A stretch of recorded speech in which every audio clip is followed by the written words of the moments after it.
long does it take to make one of the movies? That's a really good question. Overall, it takes about a year, maybe a year and a half, from the time we start thinking about the story. And then once the script was written, that took probably about 4 or 5 months to go from idea to final script. And now we need to figure out what the pictures are going to look like, what Dodgeball City is going to look like. We draw these pictures of what everything looks like, and we have a script. But then we draw these pictures over here. Does this look like anything you've seen before? Does it look like a comic strip, kind of, or a comic book? We do the whole show like this, where we draw everything that happens like it's a comic book. And then that's what we use to tell the animators, well, this is where Larry goes and this is what he does. And then we have a burning tumbleweed and we show the animators where that goes. This type of stuff here takes between 4 and 6 months to draw all the pictures of what everything is going to look like, and then to draw the comic books of what happens.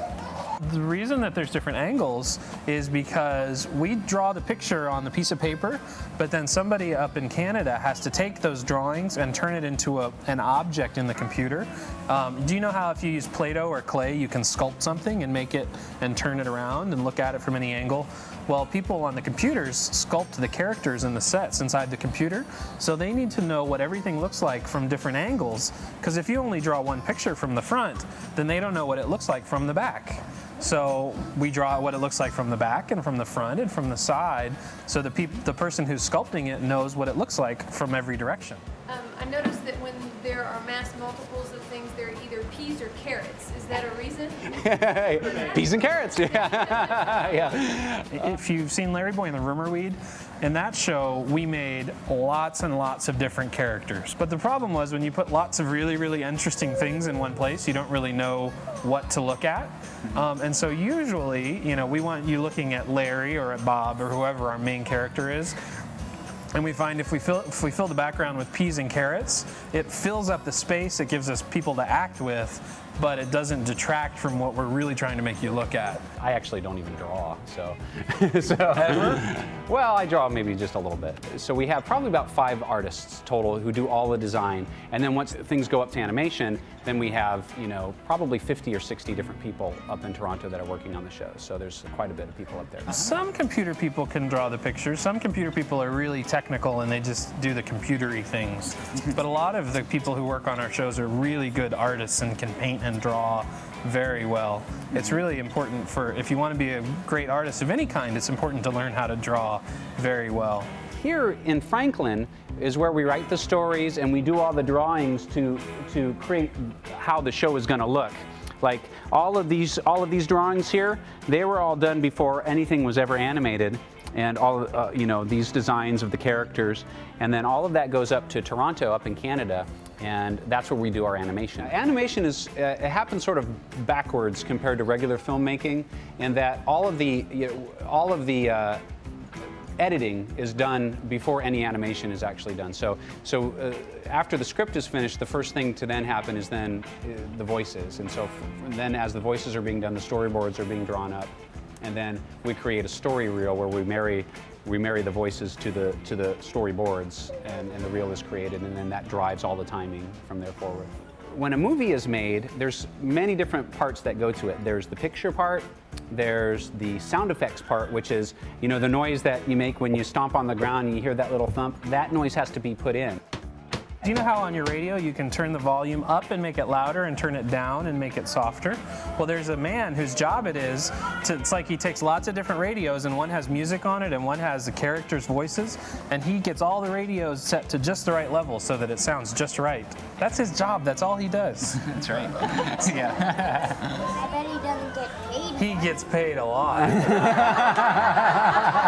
A lot of times, new characters come from needing it from a new story. So for instance, we'll come up with a story where we think, well, Larry would be good as this character and Bob would be good as this character, but we have this other part in the story where we don't really have any VeggieTales characters that'll fit into that part. So then we'll create a new character for that. And that's kind of how Petunia came to be when we did Duke and the Great Pie War.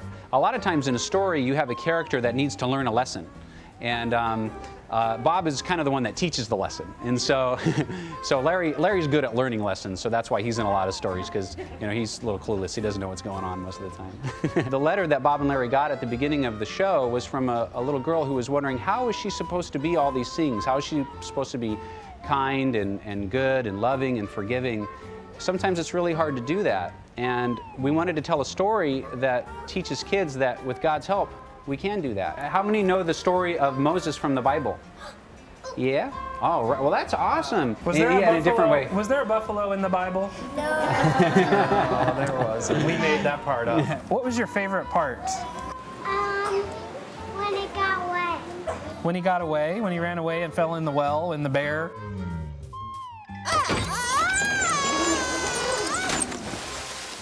They're going, ow! Oh, and they got stuck in the desert? Got stuck in Death Valley? I like the part with the smoke snakes. The smoke snake? Oh, Have yeah. you ever played with those before?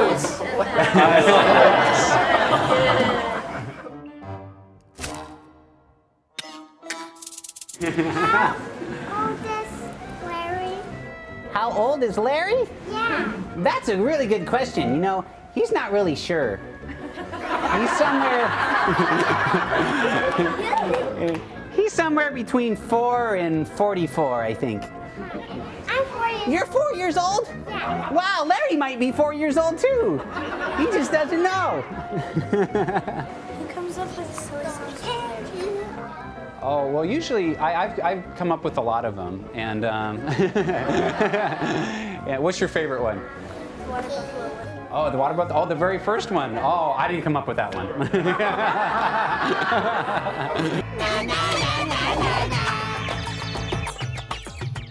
Originally, we were going to call the whole show Lone Stranger, because it's kind of like the Lone Ranger. But a lot of kids today aren't familiar with Lone Ranger is. Who knows what the Lone Ranger is? You guys know That's a pretty good showing. Yeah, it's a pretty good showing. So, okay, we're going to name it the Lone Stranger again. Where's our marketing people? Get them back here. Typically, with our lessons, we really try to gear them to what a 4-year-old can understand. The aim of our stories and with our storytelling is to tell stories from a biblical worldview. And as Christians, we want to tell stories that are faithful to that worldview of there's a God who made us and who loves us and who wants a relationship with us. And so we feel if we stay true to that worldview, then that's what VeggieTales is really about. Remember, God made you special. And he loves you very much. Goodbye! Thank you very much. Thank you, everybody, for coming. Thank you. Thank you, guys.